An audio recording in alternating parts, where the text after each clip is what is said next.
Nainit. Wala tayong magandang benyo par, no? Diyan sana, kaso madumi naman eh. May ahas pa dyan eh. Hirap ang Dito ganda. mainit, kaya kung ano sa araw, ma-expo sa araw. Wala Alam na mo nga, naman. wala na nga may content. Wala pang benyo hype na buhay to. Hirap ang buhay. Ako, wala nga ako naisip na ano, pumunta dito. Wala akong maisip na Walang content eh. Wala pang OT-OT, no? Oo. Trabaho.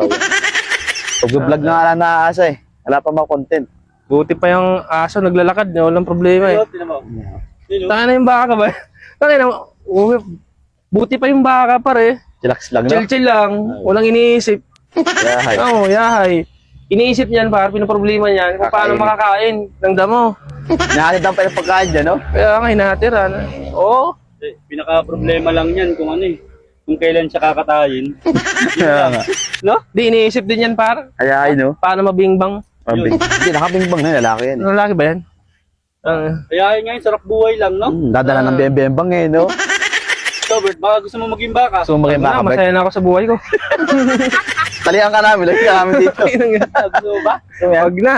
Ayan, Di na bali, masaya na ako sa buhay. dadalang ka ng bebembangin na babae dyan, no? Tali ka namin dyan. Tara, para utog ka lang dyan, no? Tintik yung bakang yan. Higit ka sa baka eh. Oo. Hindi, gawin ka namin baka. Tali ka namin dyan. Wag na. Chill lang.